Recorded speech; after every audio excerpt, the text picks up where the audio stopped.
really. Yung mga par, kamusta? Ang reaksyon ni Adrian Broner. Pero bagong lahat mga idol, suportahan nyo naman ang ating channel. Maraming salamat po.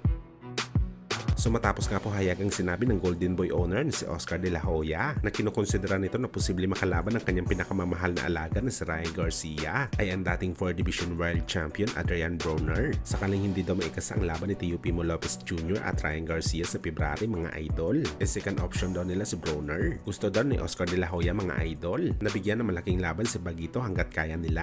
Wala na daw sila plano na bigyan ng tune-up fight si Bagito. Kaya isang napakagandang matchup daw para sa kanya si Broner. Maliban kasi na dati itong pound per pound boxer at naging kampiyon sa 4 na magkakaibang dibisyon. E isa rin po si Broner sa mga money fighter kagaya ni Ryan Garcia. Kaya isang mega fight talaga sakali mangyari ang sagupaan ni Broner at Bagito. Bagaman sumagot naman si Broner mga idol at pinabulaanan ng sinabi ni Golden Boy na meron ng pag-uusap sa kanyang parte para sa bakbakan kay Garcia. Pero gayon pa man wala naman daw problema si Broner sa laban kay Bagito. Ready naman daw siya sa lahat ng oras sa ganitong challenge. Sabihan lang daw siya mga idol kung kailan ang laban at kapag sakaling makalampas daw si Bagito sa laban nito sa December, hindi na daw kukuha ng tune-up fight si Broner para maikasa kaagad ang laban. Nasa kondisyon pa rin daw si Broner mga idol. Katulad ng bagsik nito nung nilabanan niya ang ating pambansang kamao Manny Pacquiao noong 2019 na kung tutuusin kahit talo siya kay Pacman, yun daw ang pinaka-the best na version niya sa bakbakan. Dagdag pa ni Broner mga idol, wag na daw matakot ang Golden Boy na itago si Ryan Garcia at magpadala na lang daw ng legit na kontrata sa kanilang laban. Well, isang napakagandang matchup to mga idol sakali magtutuos talaga si Broner at Bagito. Dito masusubukan kung talagang elite fighter itong si Ryan Garcia.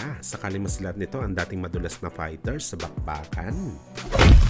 Samantala alaga ni Bob Arum na si Jared Anderson aka Big Baby makukulong po mga idol dahil sa violation nito sa armas at higit sa lahat sa pagmaneho nito sa kanyang kotse na nakainom at nakadroga. Malaki-laking kaso ito mga idol ang kakaharapin ni Big Baby. Kaya ang plano ni Bob Arum na ipalaban ito sa lalong madaling panahon baka mapurnada na. Sayang to mga idol dahil si Anderson pa naman ang binabuild up ni Bob Arum para lumaban sa mga money fighters sa heavyweight kagaya na lang ni Deontay Wilder, Tyson Fury at Anthony Joshua. Well sa ngayon mga idol, wala pa namang confirmation kung gaano katagal makukulong si Big Baby. Kaya abangan na lang natin mga idol ang update patungkol dito.